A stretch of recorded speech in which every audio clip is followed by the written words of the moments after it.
Okay, thank you everyone for being here. Thank you both for the online part and for the one that are in presence. I'm Anna and I'm a PhD student here at SISSA. I'm a member of the SISSA SIAM student chapter. As members of the SIAM student chapter decided to organize this seminar, the SISSA Women in Mathematics.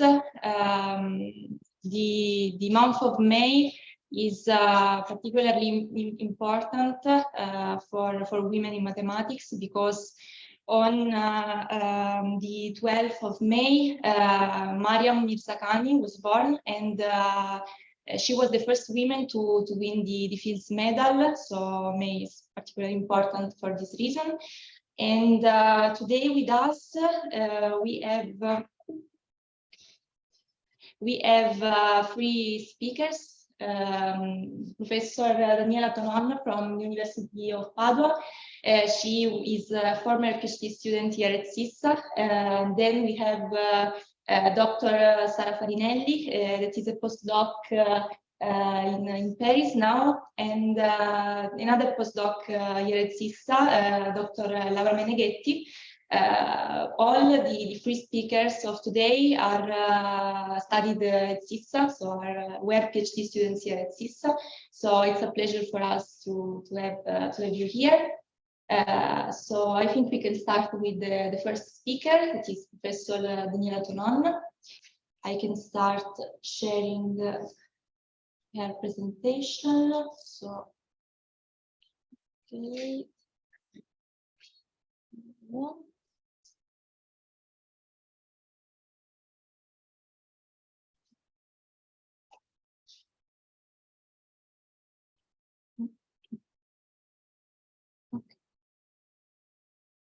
Okay, so please, Professor. So good afternoon, everybody. So first of all, let me thank the organizer for this very nice invitation. It's a pleasure for me to be here back in SISSA after several years, and for such an occasion that is an important one. So I would like to talk about mean field games, and in particular on planning problems in mean field games that are related also with optimal transport that is done here in SISSA. So this is why I would like to show you this particular problem. So since I'm not sure that you are all familiar with mean field games, I will start with an introduction on mean field games that are say a theory that was introduced by Lasry and Lions and simultaneously by Huang, Caines and Malhamé in 2006 to describe Nash equilibria in differential games with infinitely many players. So we deal with differential games when the number of players is, let's say, very big, very large, like infinitely. And we are dealing with something that is, in a way, an optimal control problem. So we have a functional that has to be minimized or maximized accordingly. And we would like to see how this player will react in order to optimize this problem. So it's called mean field games because, in a way, we have a mean field, the presence of the fact that we have a lot of players, resulting in the fact that we have some analogies with mathematical physics and with the mean field in mathematical physics, according to the behavior of the many identical particles, for example. So what are the typical features of the model? We have players that are indistinguishable and have the same optimization criteria. So imagine we are in this room, we are a lot, let's say not infinitely, but kind of, we are a lot. Imagine that the seminar finishing, so every one of us is the same. Just take this off, otherwise we don't see very well. Okay. Fine. So imagine that the seminar finishes and every one of us has the same idea. We want to go out from this room, let's say, as soon as possible and with the shortest path possible. So we are a lot, we have the same idea. We won't tax everyone with the same principles, but we have the same optimization criteria. And the idea in mean field games is that when we interact with each other, we are not really interacting with only with an interaction that is one-to-one, but I will interact with the whole of you in a totality, let's say, because the idea is that, for example, I won't like to be too close to the other, so I will choose the strategy, but I won't see only one of you, but the all of you, and decide that I will avoid a bit the crowd, or I would prefer to be closer to the other, according to the principle that I would like to minimize. So these kind of problems are related to particle system, for example, but are, let's say, more sophisticated because the player has strategy, so they can choose the control, so they are intelligent. And however, let's say, since we would like to see what happens with the crowd, with the totality, we consider only the statistical state of the mass, so we deal really with this mean field. And the idea is that we want to introduce a macroscopic description that works well as the number of players goes to plus infinity, starting from the differential games. Okay, why this problem? Extract from the example that I showed you, that can be also related to, for example, engineering problem. There are problems that arise in economy, in financial markets, general economic equilibrium with rational expectation, the dynamics of population, as the example I showed you, and also some problem in various power control problem or others related to mining. But it has application also with data science and the artificial intelligence. Recently, we are going in this direction. There are, of course, different approaches in order to describe this problem. One is starting from the n-player differential games and then let the n go to plus infinity. The other one is a direct definition of stochastic differential games with infinitely many players. And then we have a PD point of view, that is the one that I'm showing to you, that actually says that these mean field games arise as necessary condition for optimal control problems of PD equation. And this point of view has some link with the optimal transport. Okay, so this is the classical mean field games written in a simple form. We have two equations. The first one, this one is an Hamilton-Jacobi equation for phi that is the value function of a single player. So the single player has a value function, it is the optimal value, the cost that is spending that should be optimized. This follows this equation. It is an Hamilton-Jacobi equation with possibly the presence of a Laplacian here if we have some Brownian motion in the dynamic. This is the Hamiltonian, and this is a coupling constant that depends on the measure M, that is the distribution of the population of agents. The population of agents will evolve according to this equation, that is a continuity or Kolmogorov or Fokker-Planck equation, several names for the same equation, this one, where we still have possibly a Laplacian term, and then this divergence form here. This is the field that will give, that will let this one, the population, evolve. So we can see that the problem is really coupled because we have the n here, that is the unknown, and even here we have the presence of p in the unknown. And usually what is written here can have several different versions. This coupling can be local or unlocal, non-local, so regularizing, for example, as a convolution, or acting directly on NTX, and this depends also on the regularity of the measure that we will have here. As the initial and final condition, this system is usually seen as a backward Hamilton-Jacobi equation, so we fix the final value of the cost function, and a forward then continuity equation, so we fix the initial probability density of the population. Yes. So is it relevant that the diffusion, I mean, the constant of the diffusion term is the same on both? Yes, usually the two are coupled, so it should be the same. Okay, and in order to have a bit of compactness and to avoid boundary condition, usually we restrict to the terms, so something periodic. Okay, so this is the classical mean field games. What are the results on this system? Of course, we look for existence and uniqueness and then regularity of solution.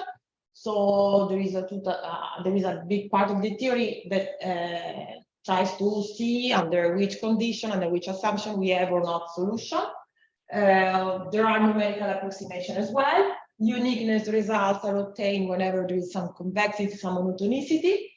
And then there is another problem. This is a big problem that is linked to the system that I showed you before. That is the master equation.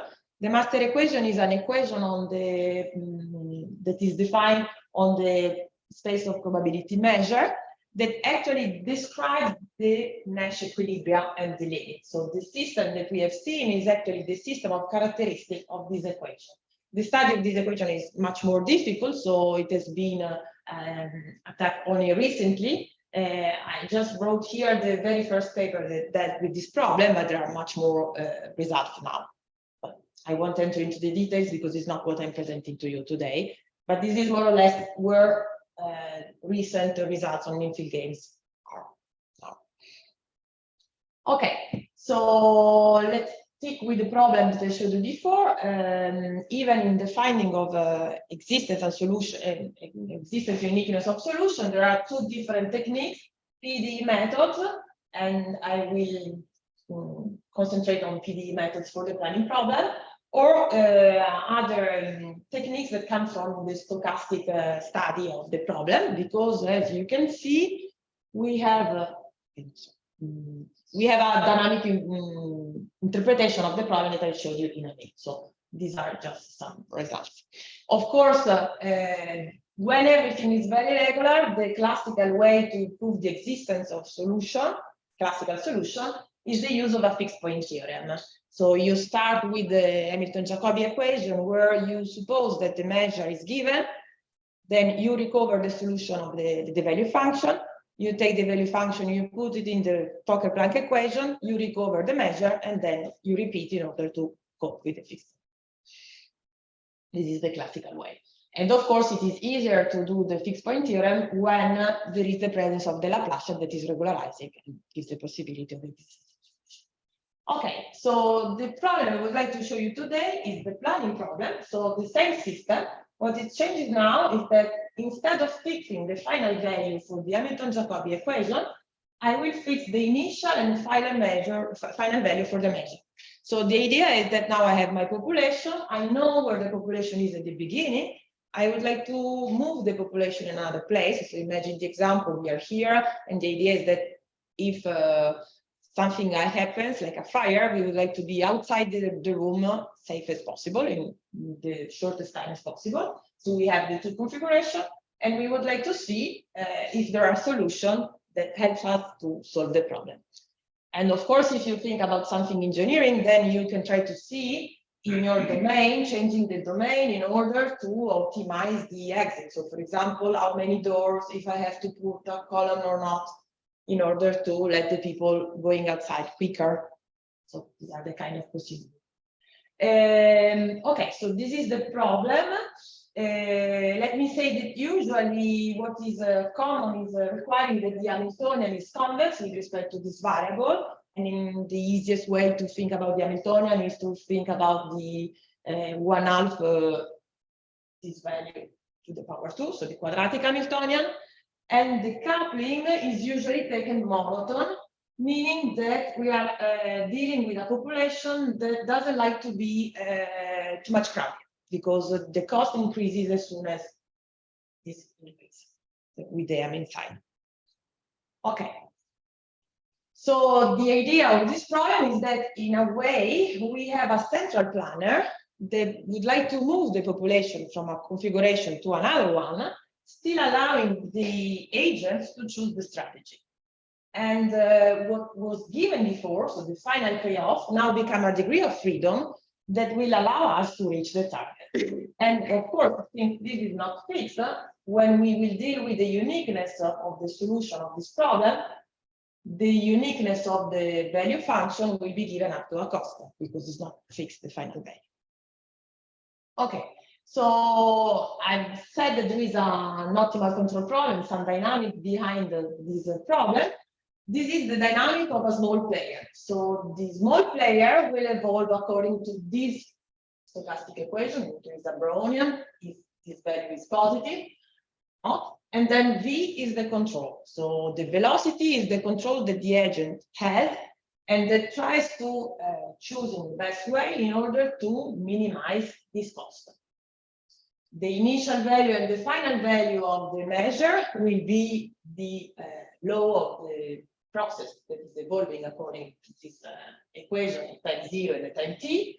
And everything is done in order to optimize this cost. Where we have this H star, that is the Legendre transform of the Hamiltonian, so the Lagrangian, just for the H star implementation. And F is the coupling that was present before. So you see here that if this is monotone increasing, as soon as the measure increases, the cost increase as well. So we are perfectly describing a population that prefer to avoid crowded areas because the cost increase. And let's say this part of the cost is more or less the kinetic cost, so the energy that you use in order to move. Okay. So let's say formally, the optimal value of the velocity of the control is given by this quantity, so minus the derivative of the Hamiltonian with respect to the second variable, evaluated in the cost function. And if every player chooses this as a control, then naturally the population will evolve according to the continuity equation. Okay.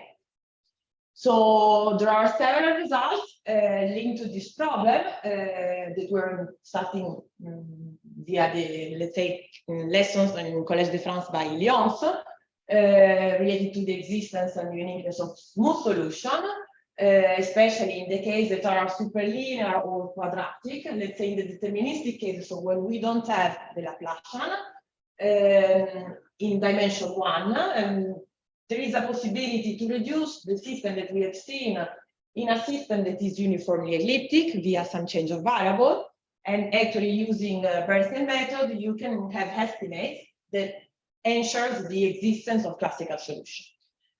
In the second order case, so when we have the diffusion with an Hamiltonian that is quadratic, it's still possible to use another transformation that is called Hopf transformation, that in this case reduces to a problem that is semilinear parabolic because we have the Laplacian. And even in this case, you can prove the existence of classical solution, always requiring that the coupling is either non-decreasing or strictly increasing as smooth, and the initial and final value of the measure that are regular and strictly positive. The area where n0 and nt are equal to 0 makes some problem. So it's better to avoid where we have 0 measures.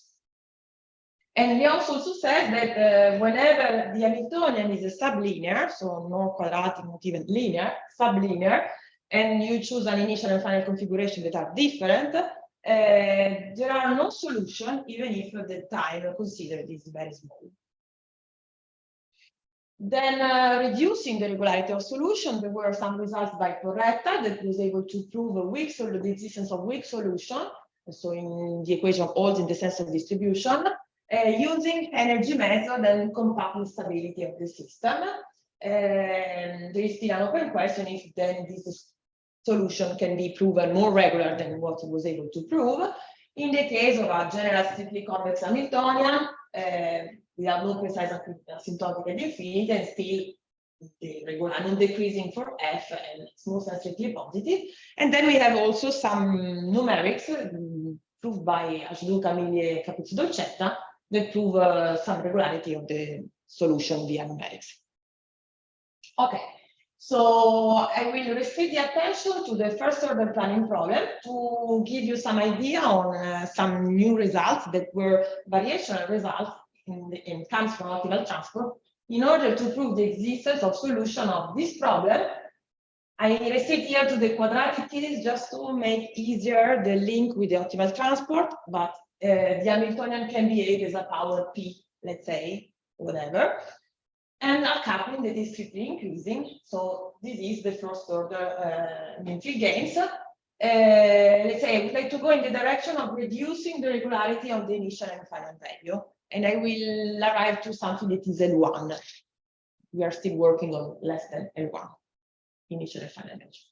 So the system that you have seen is very close to this system written here, That is precisely the fluid mechanics formulation of the Monge-Kantorovich mass transfer problem.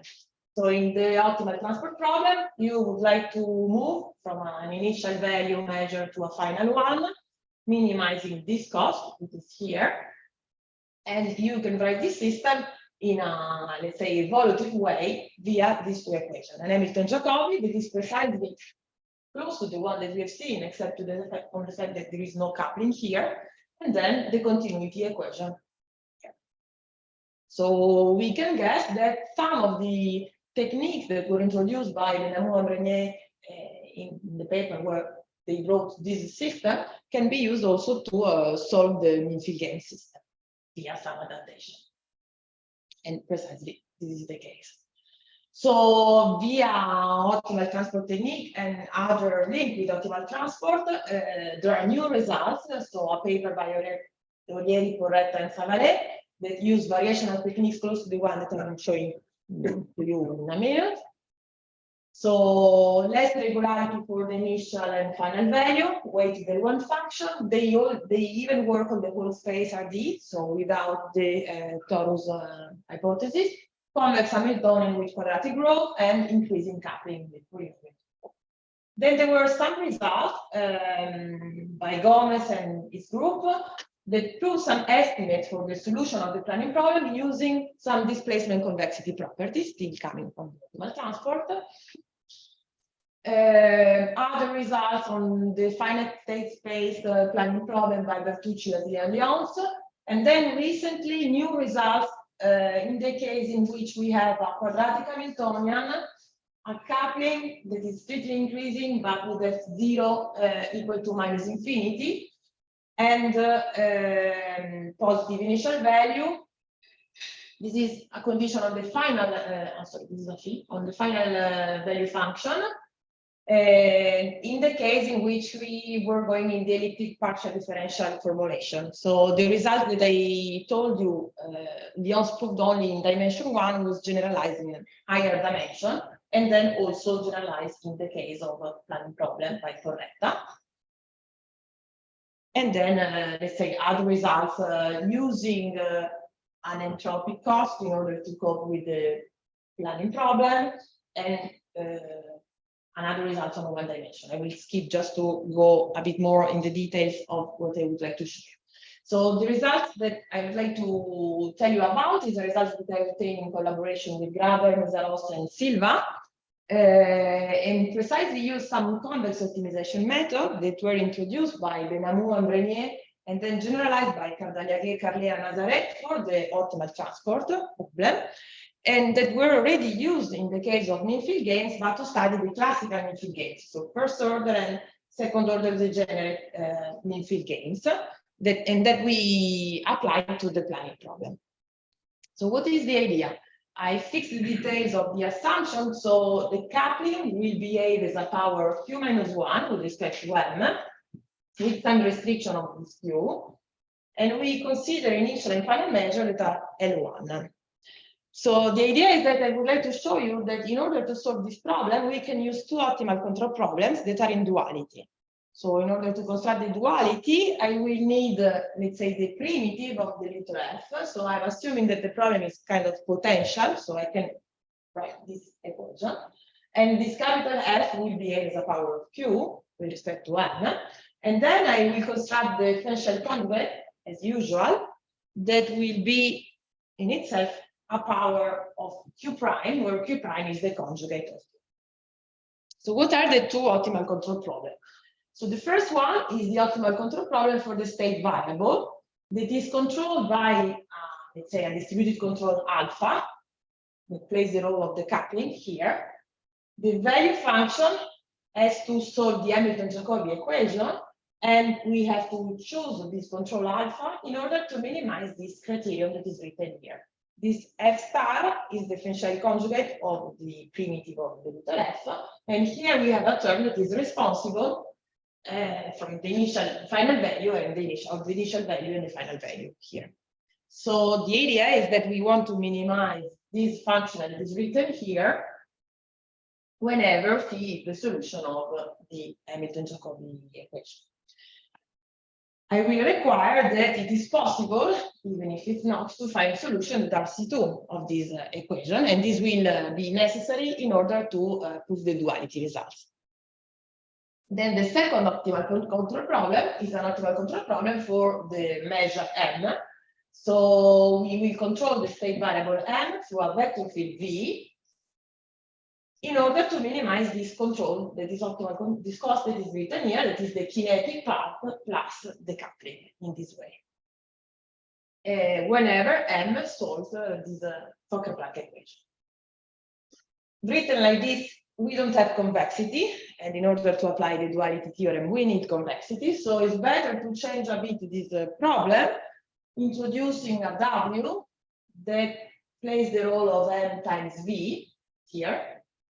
And we will minimize the cost, requiring that M and W solve the continuity equation in this way, in the sense of distribution, so in a weak way, in order to minimize this cost written here. So W is M times V. Here I had V squared, so it's W over M.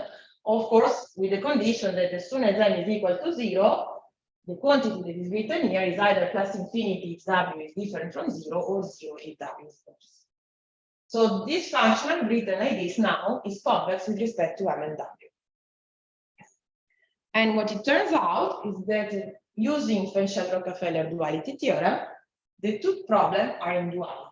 And actually, the Fenchel-Rockefeller theorem gives immediately the existence of a minimizer for this problem, while we don't know anything up to now about the existence of a minimizer for the other one.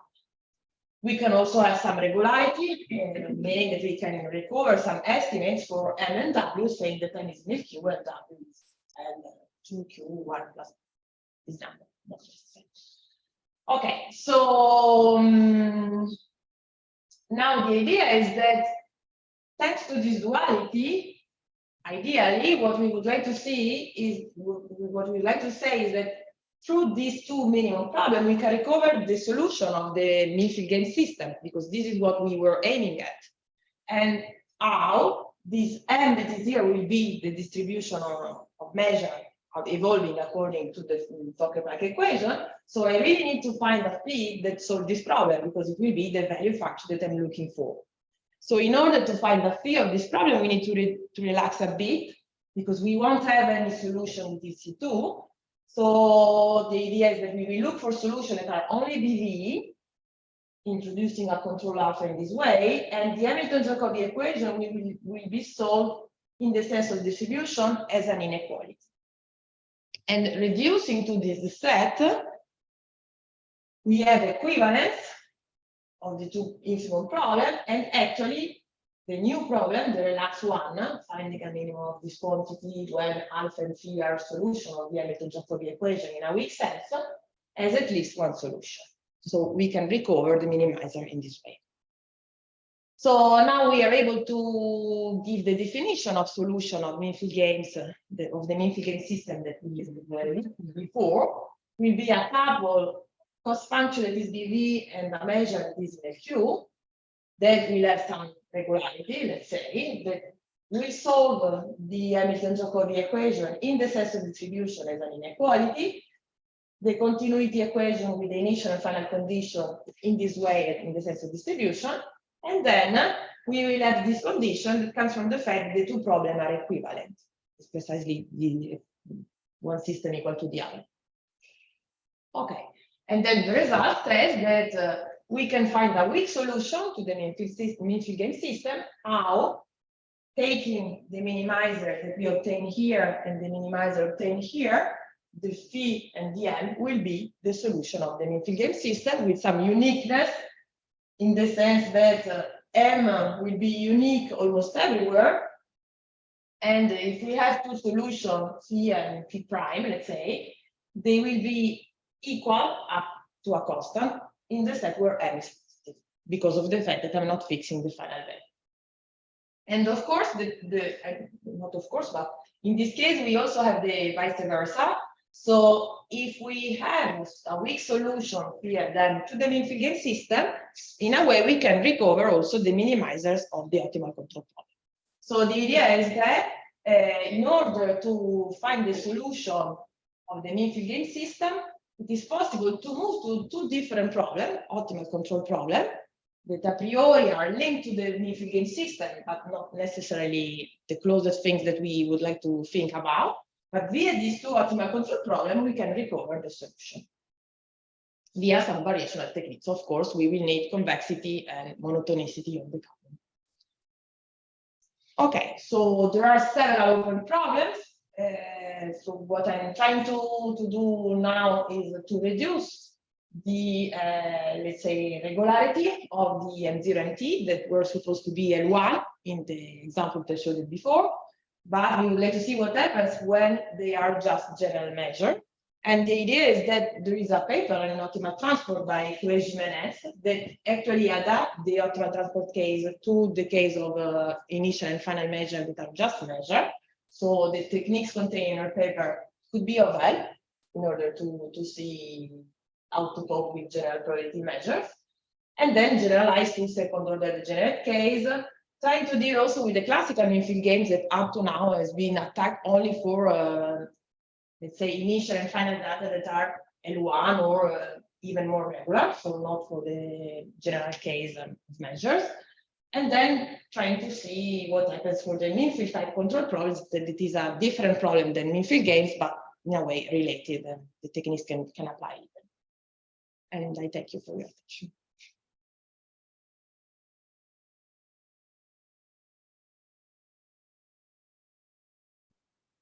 Okay, thank you, Professor, for the nice talk. So now it's time for questions. So please. Could you please show us again what is the system that you're actually solving through this?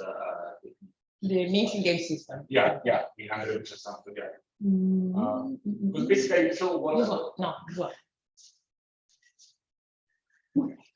So okay, that's my question. So in optimal transport, in general, we don't have weakness of control potentials, not even up to additive constant, especially if you want to move measures that are formed by different union things with distance support. So I wonder why here I recovered this uniqueness. The uniqueness is for this value function. So the value function is the cost. It's not the yes.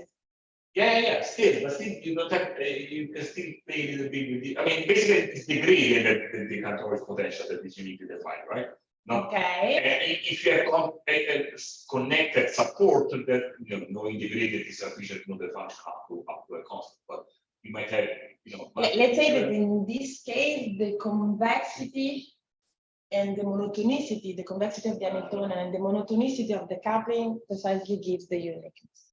If you don't have this monotonicity, okay, the techniques never applies because you don't have the convexity to do the duality, but we have some paper in which we try to at least convexify the problem so that you can recover a minimum, but we have a counterexample with non-uniqueness in this case. And do you require strict monotonicity there? Yes. Okay.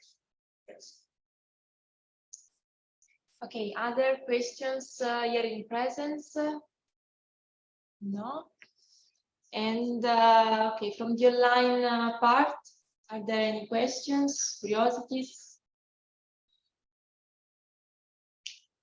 It seems not. Okay, so let's thank you again, our professor.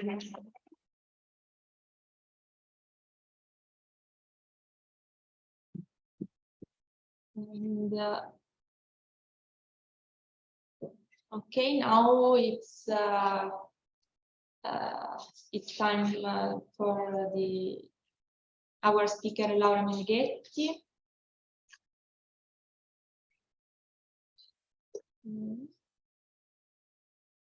Okay, Laura will talk about her PhD thesis project, so reduced order approach for artificial neural networks applied to object recognition. So please, Laura. So thank you for the introduction. So as Anna told you, today I will start from the work that I have done during my PhD thesis in collaboration with Nicola Demo and Gianluigi Rozza.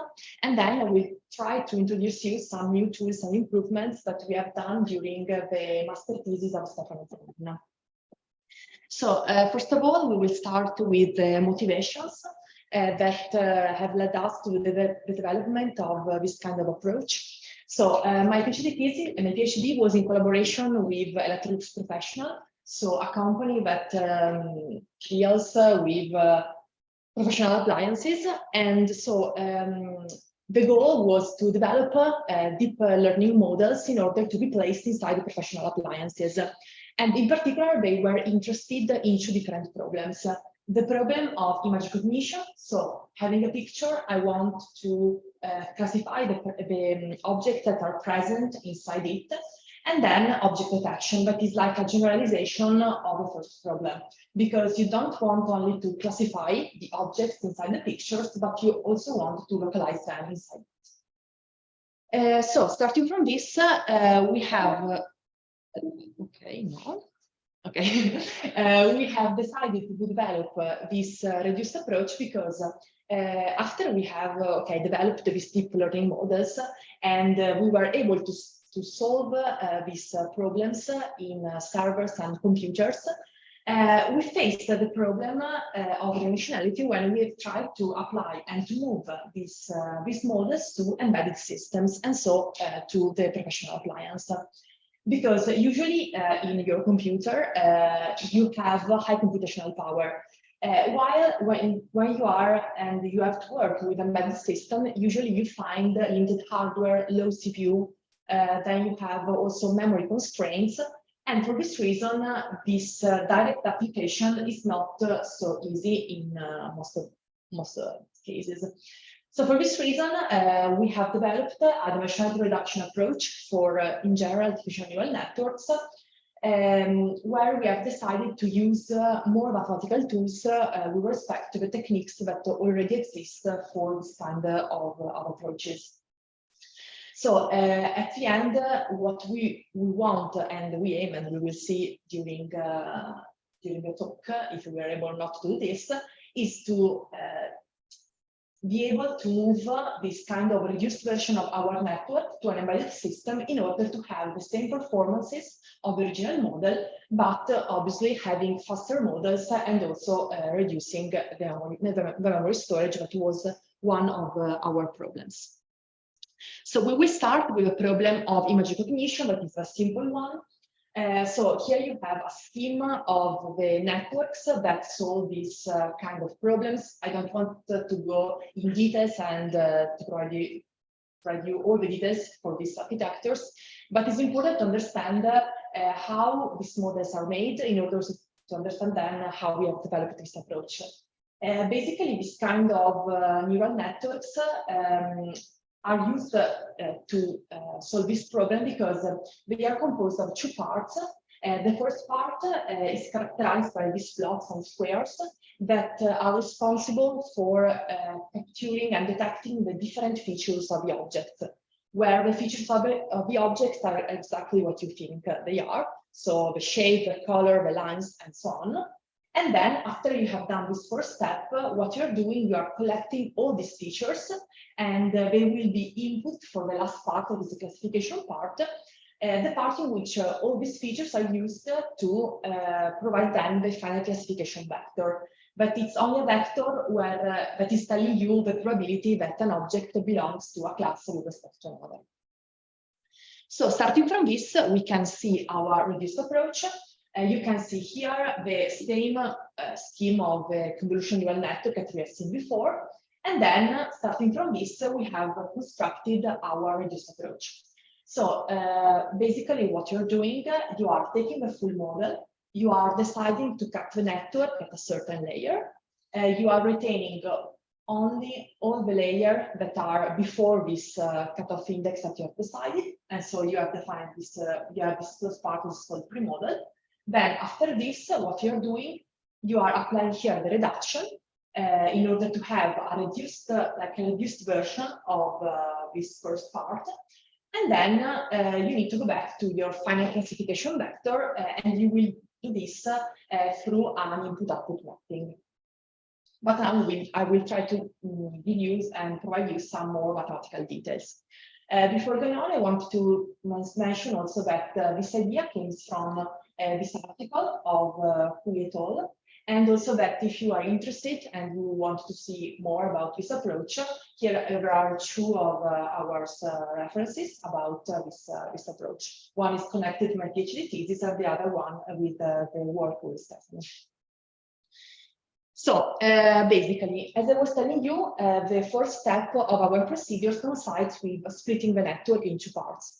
So basically what you're doing, you are taking your convolutional neural network, but this is true also if you have another type of neural network, and you can think about this network as a map and a function between the inputs and the outputs. And in particular, what you can do, you can describe your convolutional neural network as a composition of functions, as described in equation 1, where each of these functions represent a different layer of your network. So as I was telling you, you can decide a layer and you will cut the network at this layer. And in this way, you will define the pre-model and the post-model. Obviously, you can understand that the choice of this index is very important because it's defining how much information you are retaining and discarding from the original network. And now I can tell you that we are chosen it as a balance between the final accuracy that we want to achieve and the compression ratio. But there is also the idea to perform better analysis, also based maybe on the informations that are contained inside the layers in order to understand where it's better to cut the network in order to have better performances. I also want to mention that at this point, and also in this part of the approach, we are only assuming that our network has bigger hidden layers, and so in principle you can apply this procedure to all the networks that you have in mind. After this, what we do, we take an input data, x0, and then we apply to it our pre-model. Here is where we want to perform reduction, because we have seen that the output of the pre-model lies in a high-dimensional space. In the case of image recognition, so in this one, we have like 30,000 parameters. And so here we have decided to try to understand if you can reduce it in a certain way. I will try now to show you two different approaches in order to perform this reduction. One is the one connected with a proper composition, that is the one that I have developed during my PhD. And then we also try to introduce you something about higher-order SVD. That is the approach that we have followed in the thesis of Stefano Zanin. And then, so after you have performed the reduction, in order to go back to the final output, I will present you the idea of a fully connected feed-forward neural network. But now we will go on with the proper decomposition. Maybe you already know something about it. And so the idea behind the POD is to describe the full order system solutions as a combination of few main structures, and then project everything into a low-dimensional space spanned by these modes. So what you do, you take the pre-model output, and here it's important because in this case, what you're doing, you're taking the pre-model output that are three-dimensional objects, and you are flattening them in order to obtain some vectors that you are placing as columns of this matrix, and so you are composing the snapshots matrix. Then after this, you are computing the SVD decomposition of this matrix, and then you have that this matrix C contains the left singular vectors, and so your POD modes. So then by retaining R columns, when this R is usually determined through an eigenvalue analysis, what you're doing, you are constructing a projection matrix that you can use then to obtain a reduced version of your pre-model output, as described in equation 6. So basically, you're doing this matrix multiplication. This was the first idea that we have developed in my PhD. Then, when we have tried to apply this practically, we have seen that in some cases, POD was not enough. Why? We think that because basically what you are doing, you are taking three-dimensional objects and you are flattening them. So we thought that maybe if we were able to use some techniques that maintain these three-dimensional structures of the object, maybe these techniques can be useful in order to have also other improvements in our approach. And so for this reason, we have decided to use, among all the techniques that are called usually tensor decomposition, we have decided to use the higher order SOD. The idea behind the higher order SOD is to try to have a multidimensional version of the singular value decomposition that you know. So basically here you have a theorem. I don't want to go in details about it, but this theorem is stating that basically you can have the same decomposition that we had before, so exactly this. But you have this in a multidimensional way. So this S is exactly the sigma as before, and then you have this matrix U1, UN that are metrics that are like projecting your matrix along each of the direction that you have were considering. What is changing is that you have this product that it's called mod n product. So basically, here I have a slide that is giving you some basic notions about tensors that are useful in order to understand these things. So with the mod n product, basically what you're doing, you are taking your three-dimensional tensor, then you take a two-dimensional tensor, and in this case we are doing the mod 1 product. So basically what you are doing, you are multiplying your tensor only along the first direction. So at the end you will have a three-dimensional tensor with the only dimension that is changed, that is the first one. Another useful tool in order to understand how we can apply the higher order SOD in our case is the notion of unfolding, model unfolding. Maybe I think that from these pictures it's very clear. So what you're doing, for example, if you consider a mod 1 unfolding, you are taking your three-dimensional tensor, you are then like consider all the slices of your tensor along one direction, and then you're placing a slice after a slice after another. And then you can do this for all the dimensions of your tensors. So how can we apply this to our case? What we have done, we have considered our pre-model output as a three-dimensional tensor, and then we have computed the unfoldings for the pre-model output. Then we have computed the SOD of these unfoldings, and then starting from the SOD that we have obtained, we can determine the matrix S. Basically, what we are doing is by starting from this, we are only taking these matrices and moving them on the other side of the equal. And so now that we have this decomposition, as before, we can decide to retain only the first R1, R2, R3 columns of our matrices. Also, in this case, you can perform an eigenvalue analysis along each direction. And in that way, you can obtain reduced matrices that you can use as projection matrices. And then you can obtain a reduced tensor, so a reduced version of your tensor. In our case in particular, we have developed this approach that is called average higher order SOD, because we have a fourth dimension that we cannot consider as a fourth dimension in space, but it's this dimension is connected with the images, so the batch of the images that we are considering of our data set. And so what we have done is computing this decomposition for a certain number of images, and then we averaged everything. So the last step, as I was telling you, is the input-output mapping, and in this case we have used only a feed-forward neural network. Maybe you already have in mind something about it, so I can recall briefly something of how it is composed. Here you can see that we have only one hidden layer, because basically when we have tested everything, we have seen that a simple feed-forward neural network with one hidden layer was enough. And so in this case, once you have your reduced version of the pre-model output, in order to compute the final output, what you do, you simply take this weighted sum of the inputs coming from the previous layer, using as activation function, so to introduce nonlinearity, the soft plus function. So we can now move to the results section connected with this part. So we have tested everything using 3 data sets, the CIFAR10, the CIFAR100, and also a custom data set connected with the program of the company. But I want to present here the results about it. In particular, we have also used 2 different neural networks, the BGG16 and the ResNet. So for all these data sets and all these networks, you can find all the reduced, you can find the result obtained with the full network and the reduced network. In particular, for the higher order S2D, we have tested it only with BGG16 and the CIFAR10 because the idea was like, okay, let's see if it works and then try to apply to the more complex case.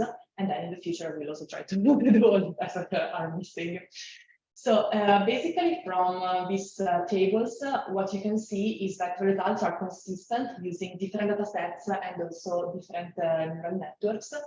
And you can see that with our reduced neural networks, we were able to obtain models that are as accurate, or also with great accuracy with respect to the original one. And then you can see that the space required is decreased a lot, 90% in the case of BGG16, whereas for ResNet, that is also a network that is not so big, you can see that we have a reduction at the end of 60%. And then you can see also that for the point of view of the time needed for the training, is also to have a model that is well performing, and we obtain our reduced networks are faster than the original one, and so also this is a very important aspect of our models. So now we can move to the last part, is connected with the object detection problem. So where you do not need to have the classification, but also the localization. In particular, in this case, there exist a lot of architectures to solve this kind of problems, but we have started, and for now, we are considering only SSD type of architectures, like in SSD 300. But the idea is to try to have a generalization of this framework also for other types of these object detectors.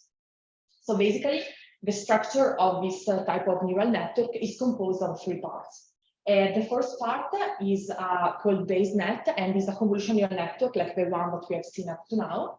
Then you have some auxiliary layers that are responsible to detect high-level features that are like more abstract concepts, or like how an object, how much an object is distant with respect to another, and something like that. And then at the end, you have 2 siblings predictor, one responsible for the classification part and one for the localization part. So also here you can see how we have applied the reduction in these cases. So what you do, you take your full model, so in this case you are defining a cutoff index and you are retaining only the pre-model, then you apply the reduction, and also in this case we have used POD and over the S2D, and then you have a final predictor that is exactly the same predictor that was present in the original network. Also here you can see other 2 references about this approach. One always connected with my PhD thesis, and the other one is the work with Stefano. So we can now move to the results. In these cases, we have tested everything using 2 data sets. The first one is a data set made of cats and dogs that was extracted from the Pascal-Bock. And then we also have tested everything with the Pascal-Bock, the whole Pascal-Bock. Now I present you only the results with the cats and dogs, because basically the results are not so different. And so you can see that in this case, okay, these are results obtained with the POD. So you can see that with our reduced version of the SSD using the POD, we are not obtaining the same improvements that we obtain in the case of image recognition, because you can see that we have a decrease of 10% in the accuracy. Then you can see that from a point of view of the storage, we are not decreasing it so much, but we have that the training time is out. And so starting from these performances, we have decided to try to see if using the higher order S2D things were going better. And you can see now the results obtained with the higher order S2D. With the higher order S2D, we were able to solve one problem, that was the one connected with the storage, because in this case we have a reduction in the storage of 90%. but we still have problems connected with accuracy that is always decreased. We have also, but the training time now is not hard, but I think there is some problems in implementation. Let's see, starting from this, we have understood that we need also to better understand how we can perform this reduction in this more complex case. Maybe we need, because if you see this, we are deleting all this part, and so maybe in this complex case we cannot decide to delete all this part, but maybe we need to introduce some more layers in order to have at the end better performances. But this is part of what we need to do in the future. So thank you for your attention, and if there are questions, I'm here.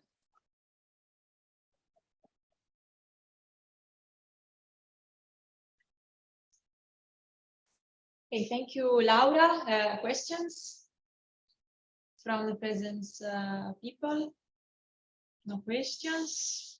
Okay, so maybe I can start. It is just a curiosity.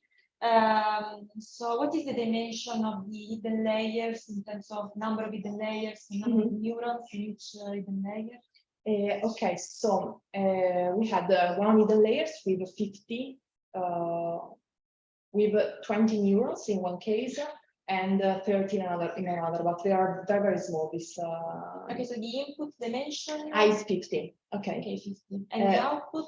It's 10 in the case of CIFAR 10 and 100 in the case of CIFAR 100. Okay, so the same order dimension for the input, output, and the hidden layers. Exactly. And have you seen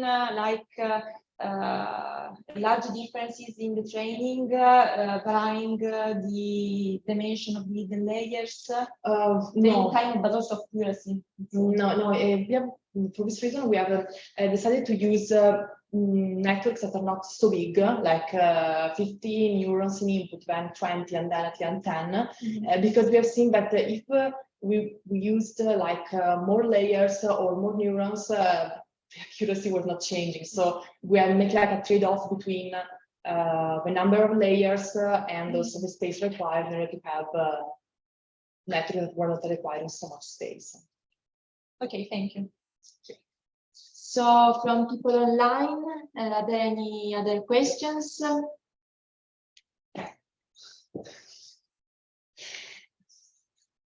Okay, no. Okay, so let's thank again Laura.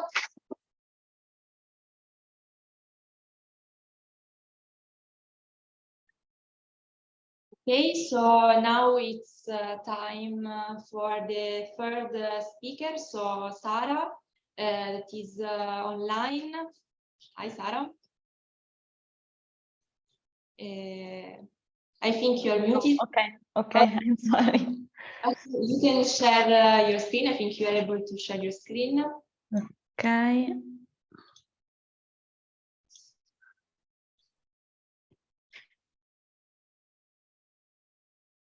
Okay. Okay, so Sara Faranelli, as I said before, is a former PhD student here at SISSA, and today she will talk about more dimensional localization for the curvature dimension condition. So please, Sara. Okay.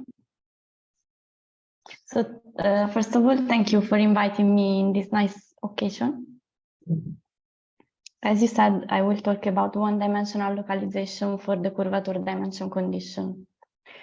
So first, I will go through, we will see how localization technique origins.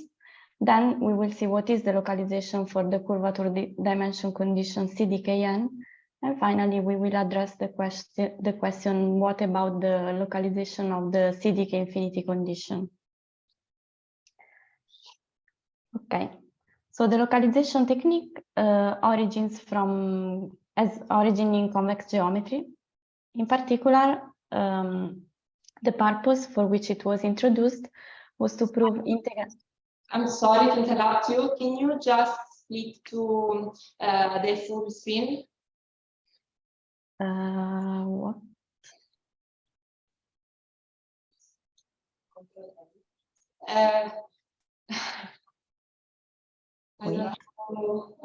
I retry. Okay. Because we are not able to see the full screen. Like now? No, still no. Maybe Vista. Vista, sì. Yes. And then Model task. Okay, perfect. Thank you. Okay. I'm sorry. Don't worry. Okay, so the localization technique, as I said, has origin in convex geometry, and it was introduced to prove integral inequalities by reducing to prove inequalities in dimension. So, for example, it appeared in a Caines and Weinberger paper to prove the unoptimal Poincare inequality for convex domains. The idea is to start, in this case, for example, is to start from a convex set where we have a function with zero integral for which we want to prove the inequality, and they bisect the convex set with an hyperplane. So they bisect it in two parts, bisect in the sense that the two parts have the same measure, and also that the function f maintains zero integral in both parts, so in k intersected h plus and k intersected h minus. And the idea is to iterate the process in each of the parts that appear in order to obtain many times in order to obtain regions which are contained in thin rectangles.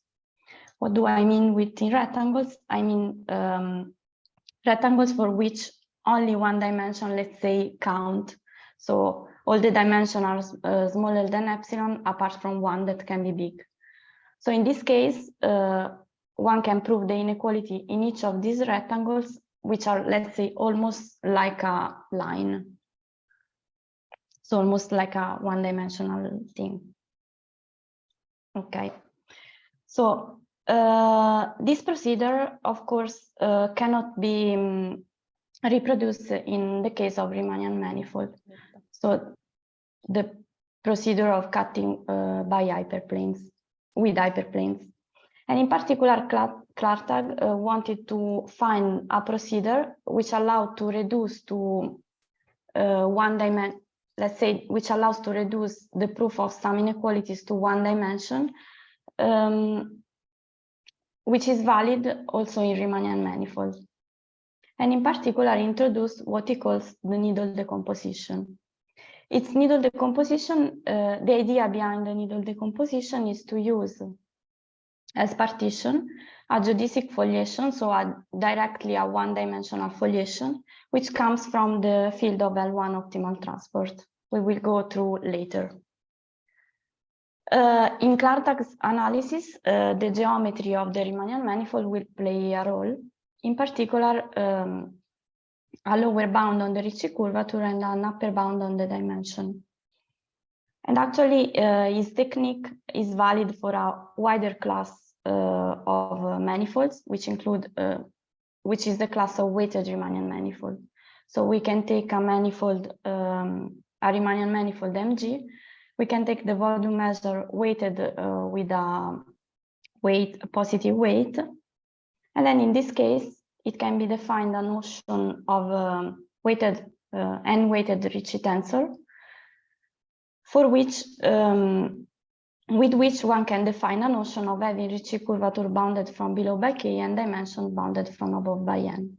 So if the n Ricci tensor is bounded from below by k, we say that the manifold satisfies the curvature dimension condition CDKN. Okay, so as we said, Clartag idea was to use a foliation coming from L1 optimal transport for this class of manifold. And in particular, just a word to recall it, the optimal transport problem is the problem of transporting a distribution of mass into another by minimizing a cost functional which depends on the distance in the manifold or the distance in a metric space. We talk about L1 optimal transport when the function is precisely the distance and the minimal cost is formalized by the one vast assigned distance. Now, I'm sorry. I will mention also that it will appear later the 2 Wassestein distance, which is the 1 Wassestein distance, which is the Wassestein distance when the functional is the distance squared. What will be important for us is not the definition of 1 Wassestein distance, but that we can consider as measure the positive part and the negative part of a function. So let's say that we are in a weighted Riemannian manifold, that we have a function which has 0 integral with respect to the weighted measure.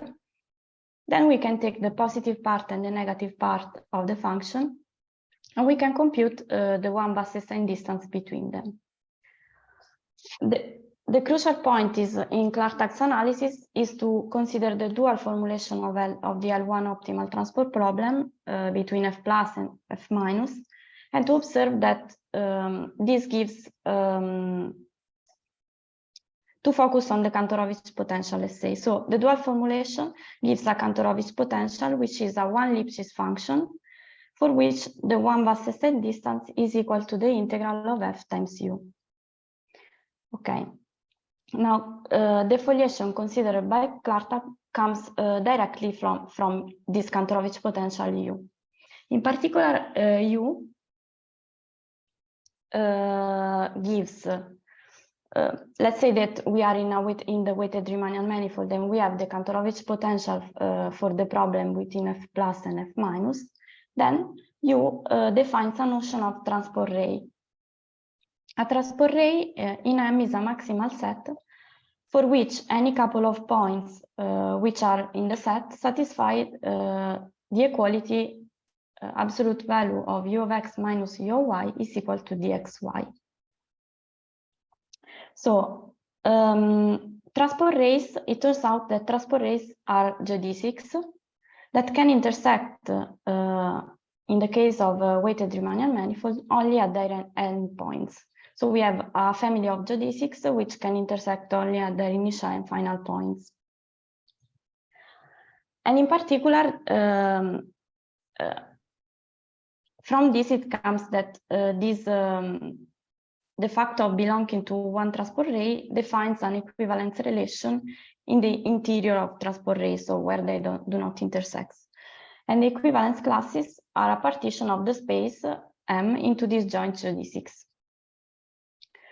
And this is precisely the foliation considered by Clark-Tagg. So a class of geodesics which comes defined via the Kantorovich potential.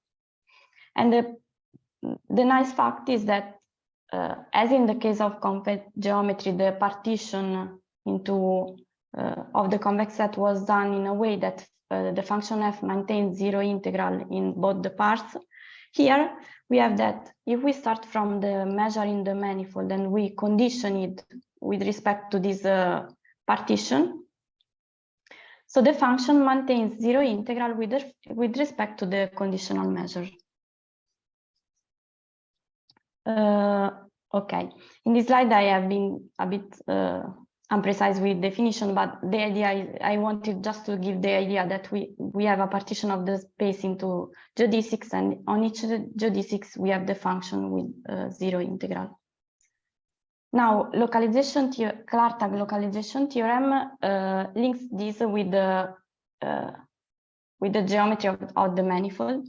In particular, it says that if we start from a Riemannian manifold which satisfies the curvature dimension condition CDKN, we start from a function with 0 integral, then what we have seen before, the Kantorovich potential gives a partition of M into geodesics that we can index in a set Q, a measure Q in this set, and a family of measures M alpha, each of which is concentrated into an element of the partition, and which allow to reconstruct the measure M by integrating the family of measures. In addition, we have that the function has 0 integral with respect to each of these measures. And the most important point is that if we consider the space X alpha with the distance induced by the manifold and the measure M alpha, then we have that this space is isomorphic to a real interval with a weighted Lebesgue measure, which satisfies itself the CDKN condition. So not only we are able to partition by keeping zero integral on these sets, but also to keep trace of the curvature dimension condition of the space from which we started. So the general strategy to use this localization theorem will be to start from, let's say, an inequality to prove, to reduce it to one-dimensional problems. In each problem, prove the inequality and get something possibly depending only on K and on quantities that, let's say, that are kept when passing to geodesics, and then reintegrate it via this formula in order to get an integral in the whole space. Okay. Okay, so up to now we have worked in weighted Riemannian manifold. Around, let's say, year 2000, the topic of generalizing the notion of having Ricci curvature bounded from below by K and dimension bounded from above by N was a important topic of study, and there was a theorem of Sturm and Voronezh saying that a manifold has curvature bounded from below by zero, a Riemannian manifold, if and only if this entropy defined on the space of measure is convex on W2 geodesics, where W2 is the two vast system distance. Okay, I don't want to go too much into the definition, but the idea is that we can characterize the notion of having Ricci curvature bounded from below by something, let's say zero, with which is a notion which relies on the smooth structure of the manifold, with a notion that is this convexity along vast system geodesics, with a notion which relies only on the measure of the manifold and on the distance, which is included in the W2 definition. So in this way, we can say that a metric measure space, XDM, satisfies the CDK infinity condition, which is the no-smooth equivalent of having curvature bounded from below by K, if an entropy functional is K convex along W2 geodesics. And analogously, one can consider an entropy functional which takes into account of a parameter N and define a notion of CDKN condition, which is a notion of having curvature and dimension, curvature bounded from below by K and dimension bounded from above by N. So we have a notion of let's say curvature dimension having curvature bounded from below by K and dimension bounded from above by N, valid also for metric measure space. So the question is, can the localization, Clark-Tax localization, be generalized also to these metric measure spaces? So let's see the case of CDKN spaces. Before stating the result, I wanted to add two facts. The first fact is that the curvature dimension condition, what is the curvature dimension condition on an interval? So if we have an integral with a distance and a measure, with the Euclidean distance and a measure, then the space satisfies the CDKN condition if the space satisfies the CDKN condition, then the measure is the weighted Lebesgue measure with the weight which satisfies this differential inequality. So let's say it's a weighted manifold. In addition, it is, let's say, useful to add that usually the CDKN condition is coupled with a technical assumption, which is the non-branching condition. So we say that a metric space is non-branching is for any two minimizing geodesics which coincide up to a time t, then they coincide everywhere. This non-branching condition usually is weakened with a weaker essentially non-branching, but I will not go through this. Just to say that CDKN condition is not enough in order to have what we will see. So CDKN localization also in metric measure spaces with the CDKN condition. And in particular here, I decided to state a more general theorem than Clartax one, where we do not start from a function with zero integral, but and take its Kantorovich potential, but we start directly from our Lipschitz function. So let's say that we have a space XDM, which is a non-branching CDKN, and we start from one Lipschitz function. Then this one Lipschitz function gives a partition of the space into geodesics, and together with this partition, we get a family of measures M alpha, such that each of these measures M alpha is concentrated on X alpha. And again, as before, the measure M alpha allows to reconstruct the whole measure. That technically, we say that the measure M alpha together with Q are a disintegration of the measure M. And in addition, important point, the space X alpha, each of the space X alpha with the distance, with the induced distance and the measure M alpha satisfies itself the CDKN condition. So as before, we start from a CDKN space, we have a partition in two lines, still satisfies the CDKN condition. And as I said before, each of these spaces are isomorphic to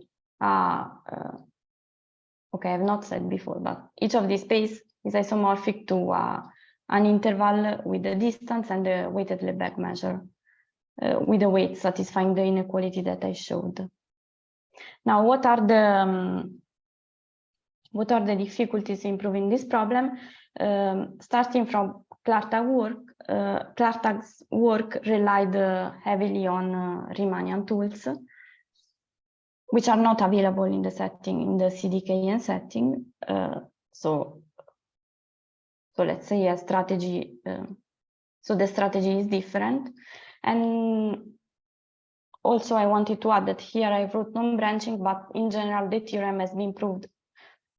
So I wrote non-branching, manifolds are non-branching, but in general the theorem in metric measure spaces is proved under the weaker essentially non-branching assumption. That adds some technical difficulties. Okay, so we have a localization statement. Let's see which are which are some of its applications. It has been applied in let's say many times, and the strategy is almost always the same: to reduce to one dimension and prove tackle a one-dimensional problem that is easier. Just to mention some of them, okay, I will not mention all the people that have proved these inequalities, but people that have proved by using localization. So for example, the Levy-Gormov isoperimetric inequality together with a rigidity statement for K positive has been proved by using localization. So there exists in a CDKN space, there exists a function depending on Kn and a bound, upper bound on the diameter, for which the perimeter of a set can be bounded from below by this function of the volume of the set. It has been done a quantitative version of it, and also a rigidity statement for K equal to 0 and infinite diameter, also with localization. Then there have been proved some functional inequalities like Sobolev or log-Sobolev inequality, or spectral gap inequality together with rigidity, or a technical asymptotic expansion for the content has been proved very recently. And finally, during my PhD, I have used localization to prove a sharp indeterminacy estimate for the one Bassestein distance. Finally, I want just to mention that there are also more technical results, like an explicit formula for the Laplacian of the distance function, or a definition of mean curvature that have been given also by using localization. Okay, so the question, let's say, to which I focused in my last year of PhD was if a localization statement can be given for the CDK infinity condition. So for the condition for which we do not assume an upper bound on the dimension. And the answer is actually no. Right now, there is no localization statement for the CDK infinity condition. If we let's say if we want to find some motivation, for example, to give such a statement, for example, there are if such a statement hold, then there is a rigidity for the isoperimetric inequality in RCD 0 infinity, or an almost rigidity result for the spectral gap in RCD 1 infinity, that are already being proved by assuming a localization statement for the CDK infinity condition to hold, let's say. What are the difficulties to prove such a statement? So to say that if the space is CDK infinity, then the conditional measures, the transport rays with the conditional measures are CDK infinity.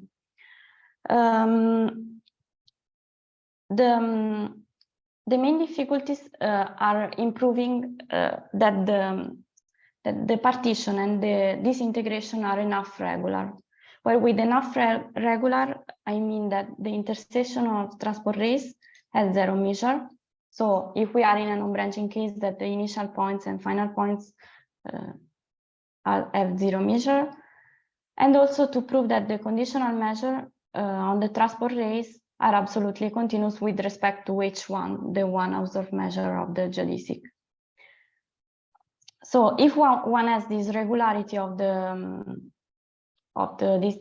conditional measure and of transport rays, then a localization statement would follow. What is the main problem? The main problem is that in the finite dimensional setting, it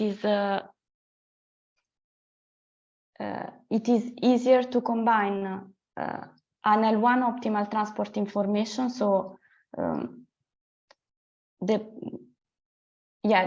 is easier to combine an L1 optimal transport information with the L2 information coming from the curvature dimension condition. And the problem is harder in the infinite dimensional setting, essentially because, for example, there is no MCPKN condition. I won't go into details. Now, what I tried to tackle was a particular example of CDK infinity space where I assumed much more structure. So, in particular, the case of an infinite product of CDKN spaces. So I use this product that is known that is a CDK infinity space. I took an infinite product of CDKN spaces with the distance defined by the Pythagorean theorem and the measure, which is the infinite product of the measure on each of the spaces. And then I tried to get some regularity for the conditional measure F on the partition. The additional structure of the product additional structure in some way helps, but this allowed to prove only that the intersection of transport rays has 0 measure, and that the conditional measures are continuous. What do I mean by continuous? That they are non-atomic. So I guess I got some regularity, but this is not enough to prove a localization statement. In particular, this is enough to solve the Monge problem. So as a byproduct, one can say that given two probability measures with some technical assumption, then there exists an optimal map for the L1 optimal transport problem within mu and nu. So the Monge problem has a solution, but still the question about the conditional measures absolutely continuous, and does a localization statement hold remains open. So thank you for your attention.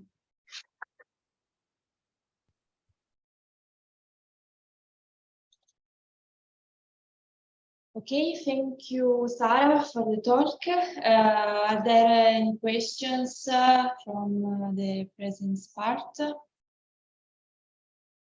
Okay, seems not.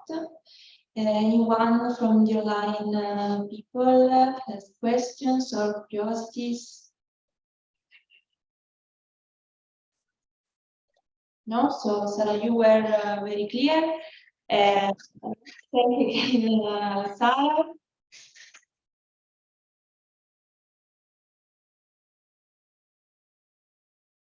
Okay, now for people in presence, we organized a brief coffee break, so remain here. And after the break, we will have a round table. So we will talk about hot topics, let's say about gender gap and other, let's say, issues, problems in modern society for women in mathematics. Okay, so online people, for the online people, remain connected. Just see you in 20 minutes. With the round table, Sara, if you... Okay.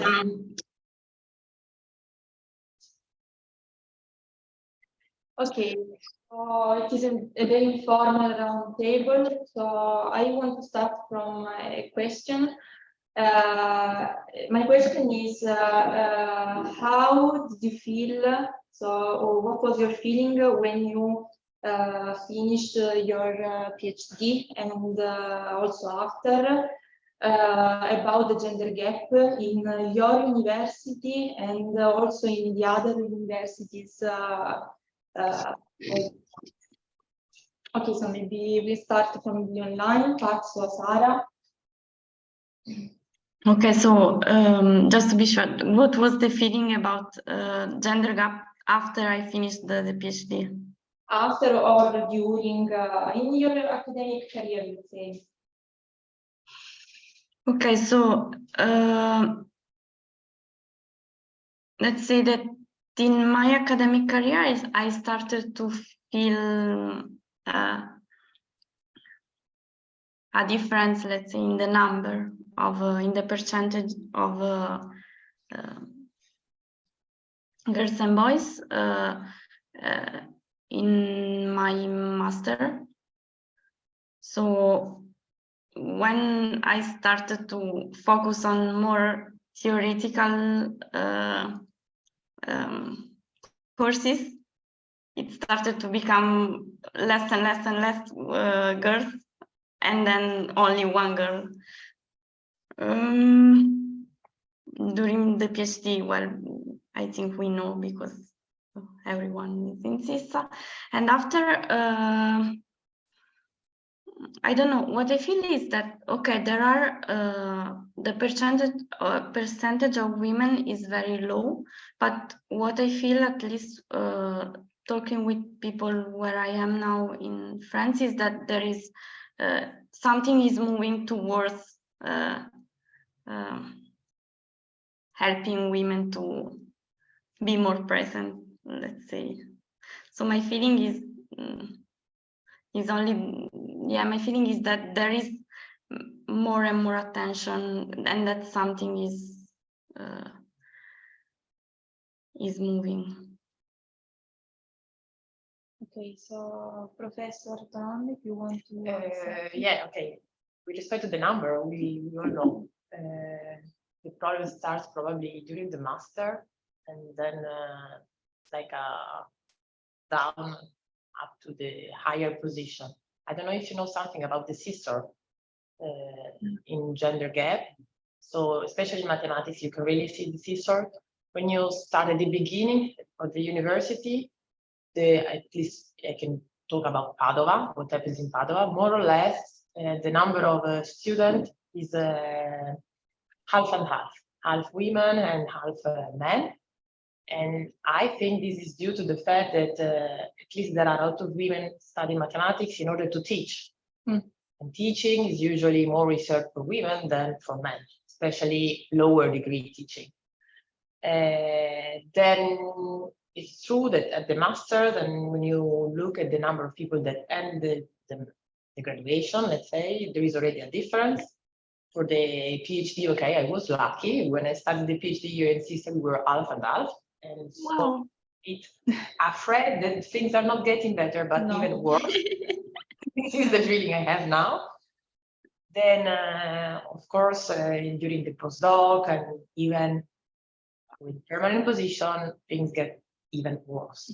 In Padua, we have only 3 women, maybe 4, because we have a new one that's going to become an ordinary professor, over 30 people.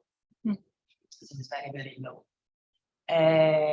So maybe changing a bit the topic of the discussion, it's true that a lot of attention is put nowadays, and especially in France, something that's probably going to change, but very, very slightly.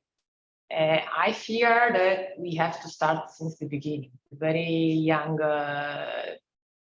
say, children, and so probably because there is a problem in self-confidence that we are grown up as women, so we have to be quieter, we have to be maybe less aggressive than men, we have to be a bit behind, and this, with respect to the scientific career, is something that in a way prevents you from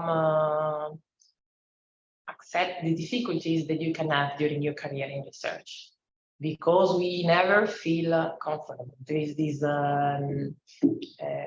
fear of being always in the wrong place, and this is due to the fact that we don't have any example. Having example is something important, because you feel comfortable as soon as close to you there are people like you, and if there are few women, you won't feel that you're able to succeed, because there are very few women that succeed. So this is like making things even worse. So it's true that we have to do something, but where we have to start? In our confidence, probably.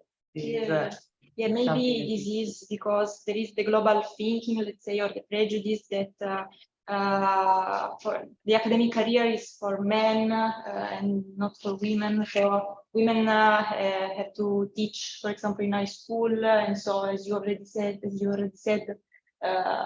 after the master studies, they just go teach in school. So Laura, what if you want to add something?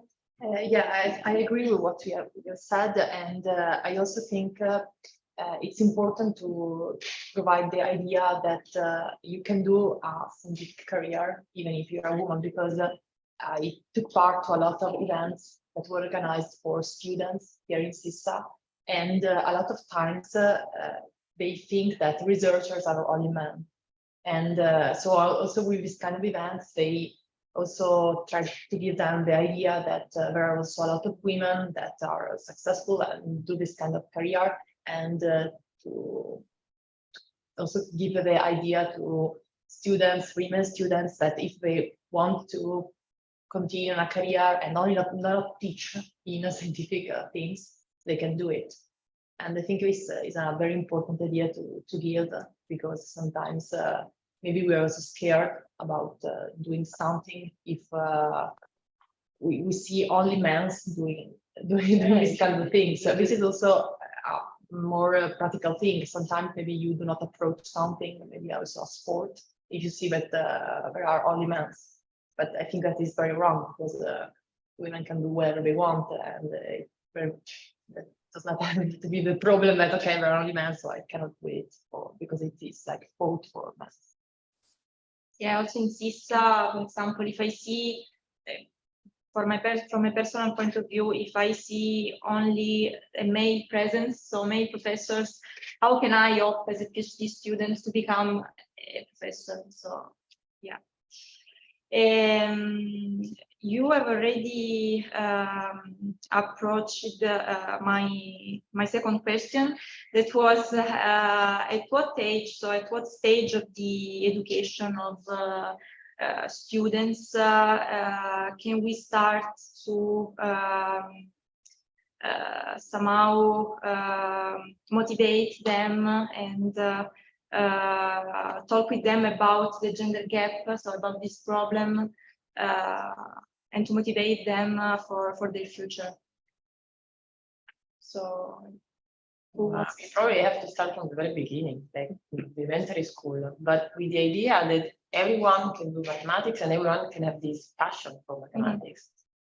Because in the end, when you have to do a research career, you really need to feel the passion for what you do, because it's not something that you do just by chance. I mean, it's already frustrating when you like it, so imagine if not. So what is probably important is just to pass the passion, the feeling to everyone, and just maybe not approaching the idea of gender gap, because young students won't understand what it means, but passing the idea that we can do whatever we want and that we have to do what we like. So if there is something that passionates you, whatever it is, you can just go ahead for this without thinking that this is for men and this is for women. This is no sense. But unluckily, I feel that even in growing up children, there are already stereotypes down there, because there are when you do games, there are games that are felt just for men and other for women. It doesn't make any sense. So it's probably something bigger that is not only related to mathematics, but that can change everything in general. I mean, it seems like if you are a girl, you will not like to play with construction or like scientific experiment or something like this. You just have to play with dolls. No. So this has to be changed probably. Yeah, I agree. I think that this is the point. We need to change the idea that there is a difference between men and women, and also the fact that also women are the weakest one, and the men are the stronger one, but it's not true. And I think that is an idea that we should give to children. I don't know from what age, but they need to rise with this idea, and maybe then also in the academic side, but also in the industrial side, maybe things will change.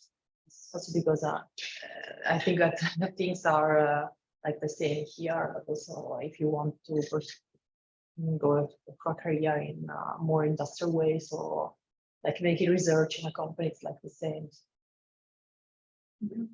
Sara, if you want to add. Yes, I have said almost all that I agree with them.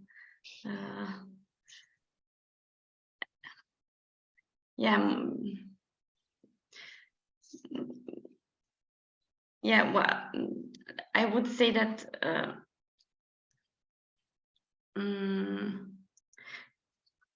but they already have said it. Apart from the fact of being conscient of the, let's say, of being aware and making students aware of the gender gap, one should try from the beginning to, in some way, eradicate biases that create the gender gap. So, yeah, that is try to, also try to focus on what is that really creates this, what these biases are, because maybe now there is not, I don't know, there is no more, let's say, people saying that women cannot do science, but there are subtle things making women saying this. Yes. I have some experience recently. Someone saying, no, but women are not good in math. Okay. Okay.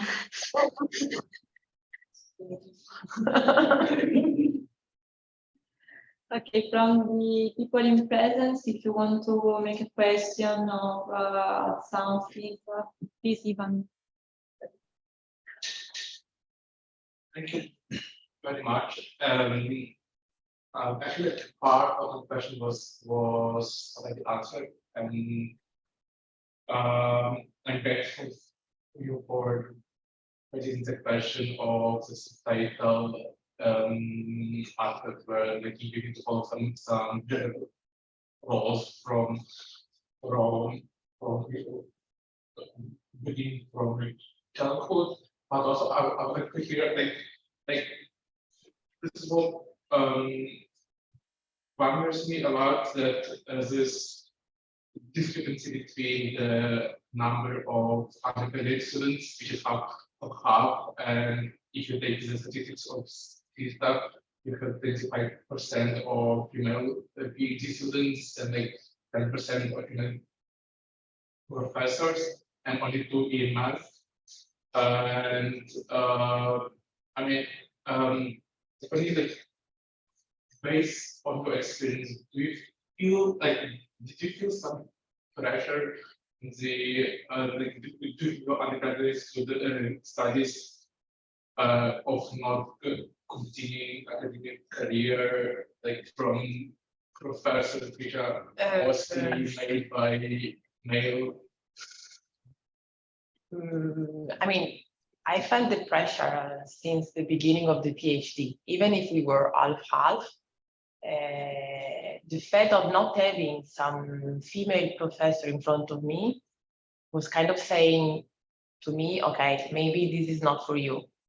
Even if I had colleagues that were female, but I mean, when you start your PhD, is one of the most difficult parts of the career, no? Because you are trying to understand if research is for you or not, and doing research is not like prepare an exam, because you can study to prepare your exam. While if you do research, you need to have ideas, you need to understand how to create new things, how to cope with things that you don't understand, and you have to go deeper, study, understand a new language and all this stuff. So it's something that is frustrating. So you wonder, is this for me or not? And if you don't have in front of you someone that is close to you and that has already done this, you feel like, okay, no, this is not for me. I'm wondering, and this is not for me. Why? Probably for men it's easier because they probably have the same problem in understanding if research is for them or not. But since they have models, they have more chance of saying, okay, this is for me. Then there is probably something that is related to our attitude, because we always feel like the imposter syndrome. So you say, okay, I entered the PhD, yes, but I was the last one to enter. So it was kind of an error because last one. Then I finished the PhD, yes, but okay, everyone more or less finished the PhD. Then you find a postdoc position and say, yeah, I was lucky, but maybe they were wrong. So you always have this impression, and this is more typical of women than of men, because we have a different attitude, and this attitude is since the very beginning when we grow up, that we have to be probably less confident with life, kind of. And so the pressure is strong, and I think that is something that accompanies you all the career. Even now, sometimes I say, okay, I still have one step to do because I'm an associate professor and I'm not ordinary professor. And I'm already thinking that I will never be ordinary professor, because in our place, in our university, there are very few women that are ordinary professor. And then, of course, not every associate professor become an ordinary one. So I said, okay, this is not for me. I'm already saying, okay, no way. The pressure is there. So Sara, the question was if you've ever felt pressure when you started your PhD because of the poor presence of women in your department, for example, and also in general among professors. Thanks. Laura, you want to add something on this? Let's say I agree a little with what I say, Daniela. Yes, of course. Yeah, we always felt like we are not enough, and so this is like putting a pressure on our career and on our everyday life. I felt at some point some pressure coming from men that was worth letting me not feel enough also for the position what I was having at the moment. And was not a very good period also because I felt like, okay, I'm not good in what I was doing. They think that I'm not good in what I am doing.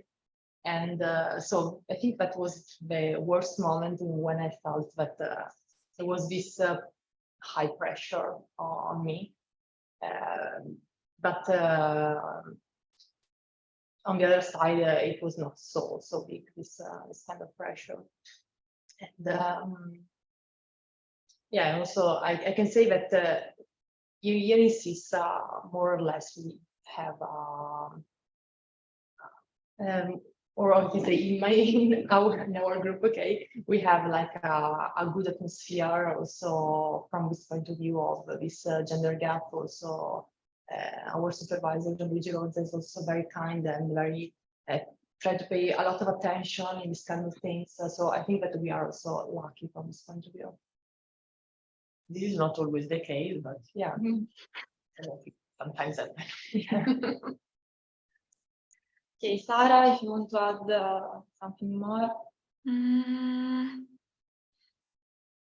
Yeah, for me, yeah, it's for me the main thing was, okay, I am almost the only girl. In some way, I cannot eradicate from my mind the fact that, okay, am I doing this because I'm special? Like, I feel like, I don't know how to explain. Since I am the only one, am I sure that I am the only one that has to do it? Like, if anyone else does not do research, why should I in this way?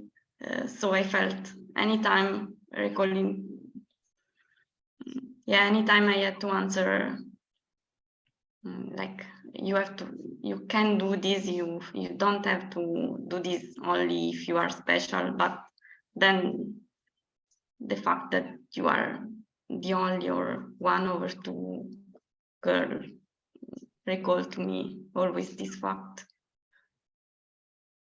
So that maybe there are places somehow reserved to female, you're saying this? No. Just a fact saying that,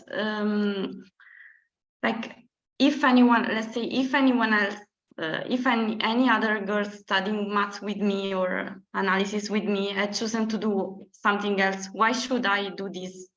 Why am I allowed to do this?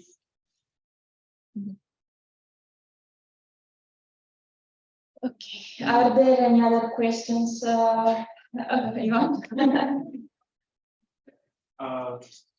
It probably is personal, but like all of you made as this bold choice. And like, what inspired you to do this? Like, why did you choose academia?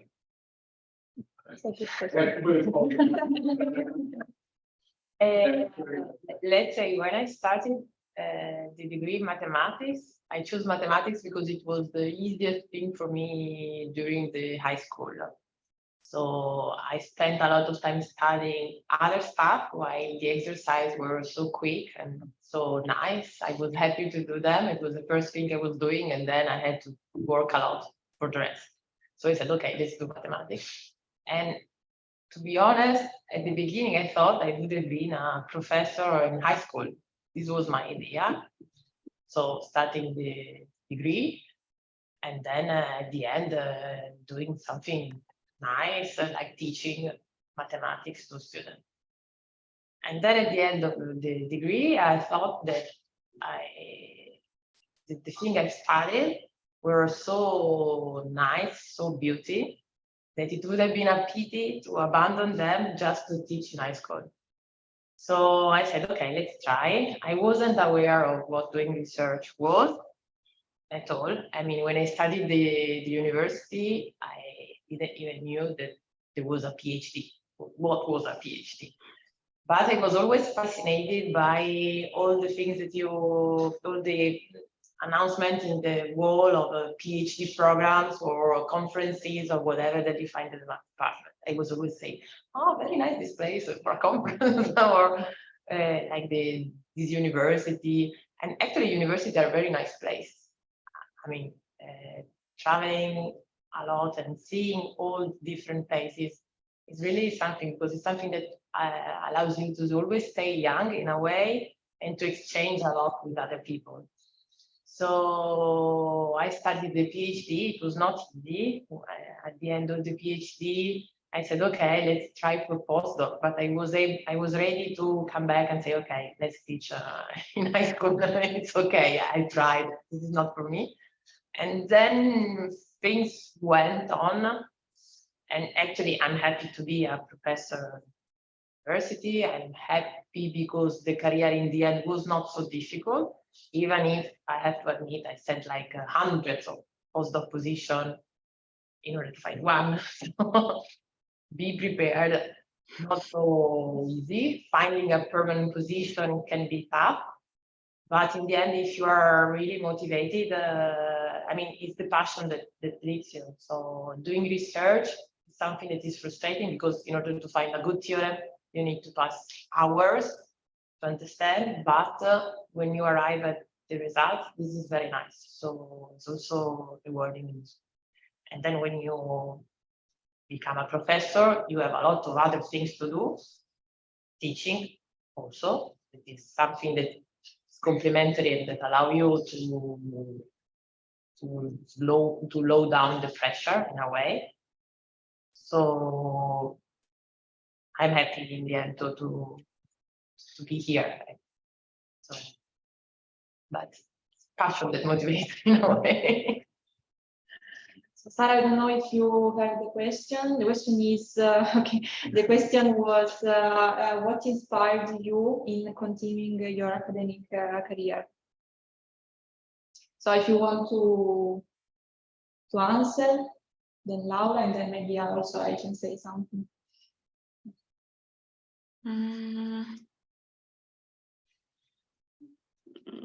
Yeah, for me, it's that the more you, let's say, the more you study, the more you get curious about. After master, you get curious to see more, let's say, more deeper math. And now it's I decided to continue for a postdoc for the same, because I feel that what I studied is not enough and I want to work on it more, let's say. Laura? Yeah, I can also say the passion that maybe are changing during the years, because I started with a different kind of passion, because I like the first years of my university, my idea was I want to do maths because I want to work at Ferrari. Maybe engineering? No, because there was a book of math in the high school, and where there was this interview of a man that was working in Ferrari, that was telling the importance of maths. And so I was like, okay, I want to do maths because I was good in maths, but then I said, okay, I want to go to Ferrari, so I will study maths. Then I had like, there was the opportunity to try to work in this scenario of like one and so on. But when I try to approach to these kind of things, there was a teacher that made like a thesis with collaborations in that sector. But the problem is that there was a crisis, and so no thesis for me, and so I changed my passion to neural networks thanks to the same teacher. And so now I have this passion of neural networks that is like giving me the strength to continue this career. And also the idea of always want to know more. Also, when you go to conferences and you have a lot of people that know a lot of things that you don't know, and it's okay. But I also don't want to know all these kind of things. I also want, okay, not to be an expert, but to know something more on that kind of field, and maybe apply also this kind of technique to my field and see what happens. And so it's like this idea of also having more knowledge and more experience also in what you're doing. If I can add something also, I think that the answer is pretty the same for all of us. So passion motivates, but for me it was the same. It is the same now. But when I finished high school as Daniela, I thought, okay, I'm good in math, so let's try to do engineering, because maybe there is more work after university. So okay, engineering. So after industrial engineering, okay, maybe I am good in math, better than mechanical engineering. So let's try with mathematical engineering. And then after the master thesis here, I decided to continue, but I have not, still now I have not clear ideas about the future. So it's, there are a lot of doubts, let's say, in my future. Okay, there is also another question. Okay.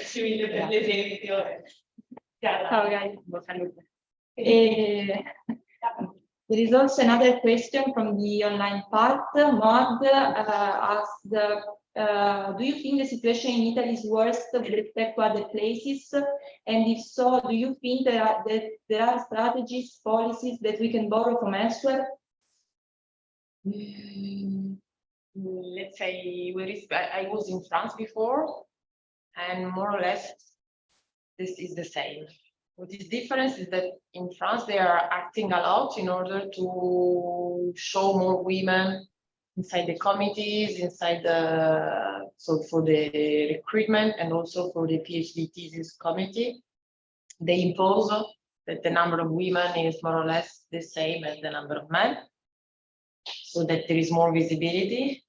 The point is that I'm not so sure that this is the right way to do, because when I was in France, I was like super requested to PhD committees and all this stuff. So I spent a lot of time doing this kind of work. This is not at all research.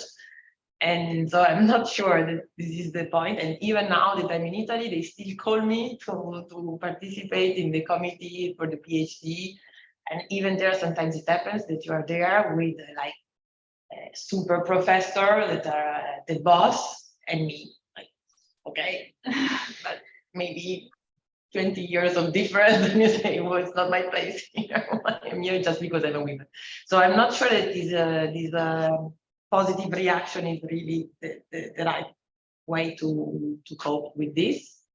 But on the other way, I don't know what we can do to, I mean, starting from young children can be an idea. And then it's even imposing that in the recruitment, you should have more women, something that is can be counterproductive, because then when women are hired, everyone says that they are hired just because they are women. So it's even more stressful for us, because if you're not hired, everyone will say, how is it possible? You are a woman, you should be a professor like immediately, because we want to be positive with respect to women. And then if you're hired, they will just say, okay, you were hired because you're a woman and we need women. So in any case, this is not something that gives you the confidence in what you're doing, because So not sure. It's a very delicate problem. Very delicate.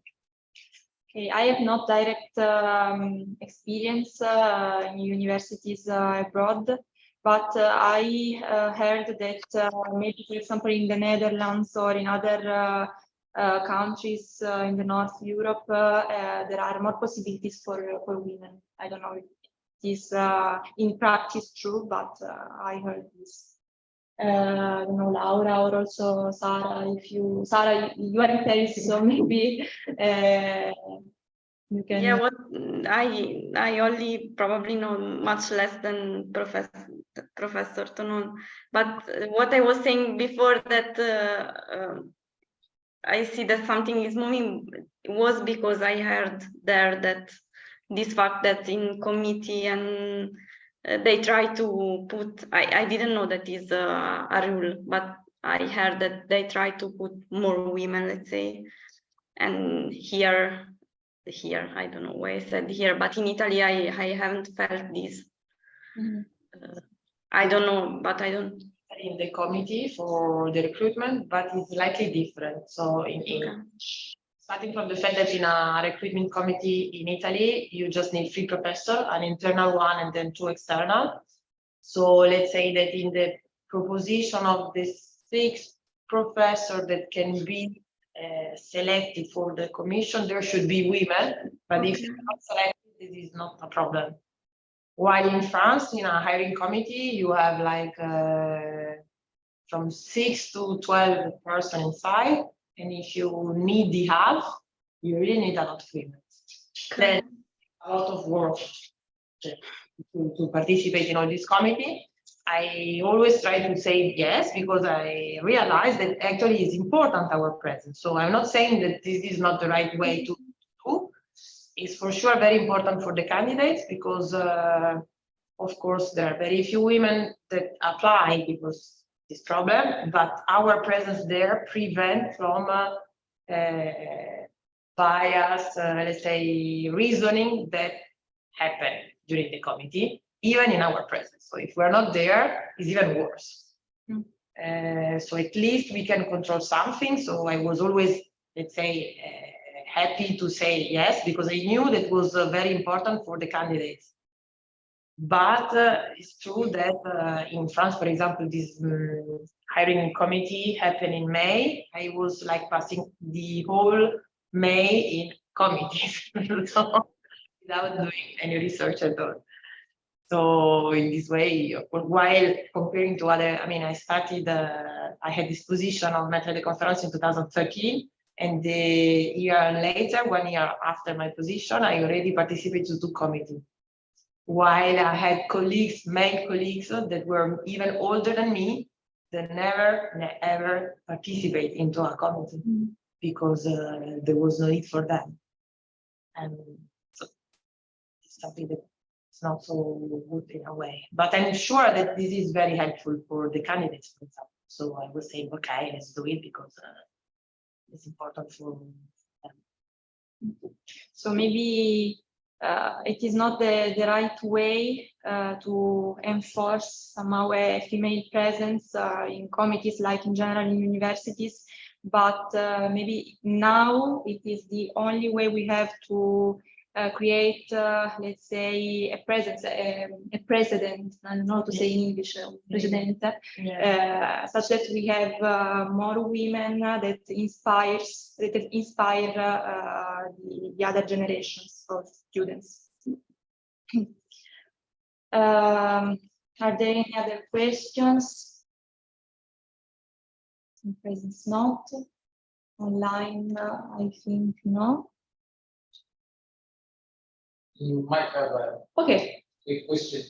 Do you think that now in this time that we are living now, there is some women that are excluded just for the reason that she's a woman, like ignoring the qualification and so on, so they just exclude because the gender? Is it still happening, something like that? Have we encountered something similar? I don't know. What I was referring before, it's an episode that happened during, I mean, several months ago. In a high school, they were organizing a day to see, I mean, in high school you prepare for university, so they called several people from university, several professors, in order to understand a bit better what is doing mathematics, what is doing physics, so scientific topic. And there was a man that has connection with university that called some colleagues and prepare, let's say, a group of 4 men professors. And the students were just saying, yes, but we also would like to see some female point of view. So why you don't ask to other colleagues, female colleagues, to participate?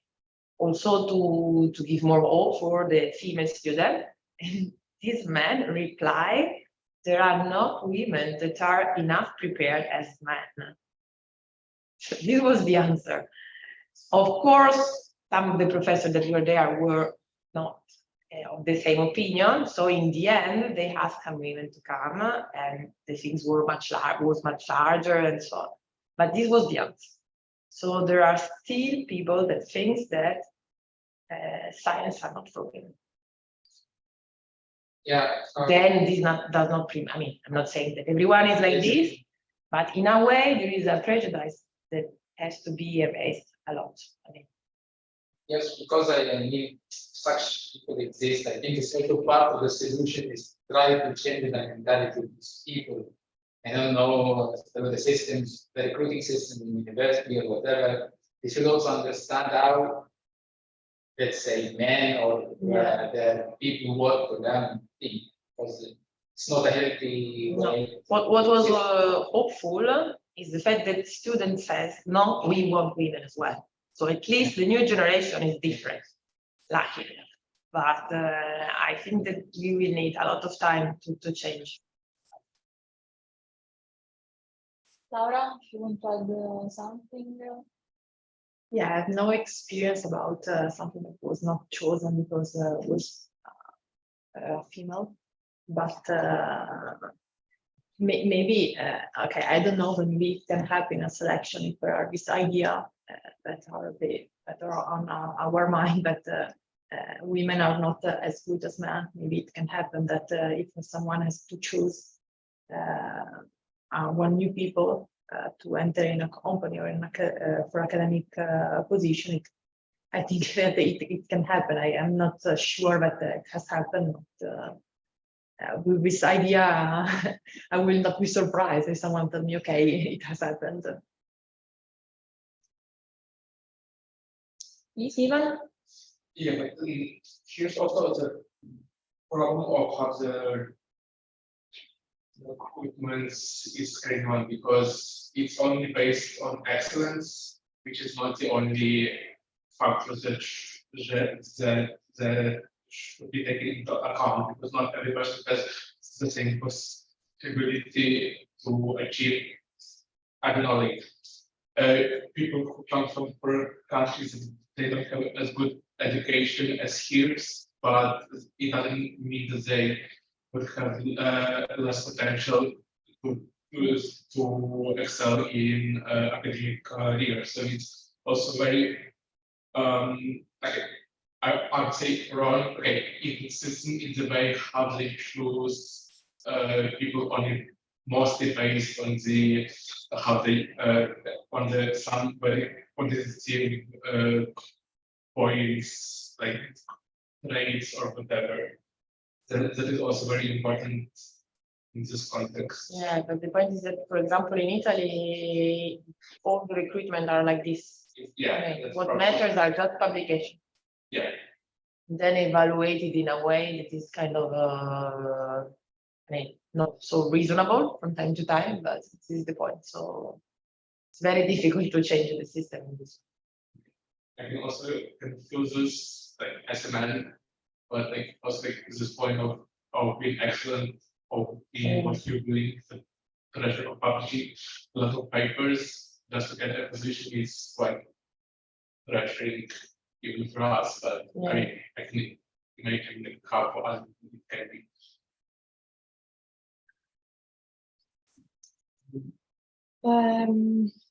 Any other questions online? in presence. Okay, so I think we can stop here. Let's thank again all the speakers. So first of all, Sara, it is online, Laura, and Daniela.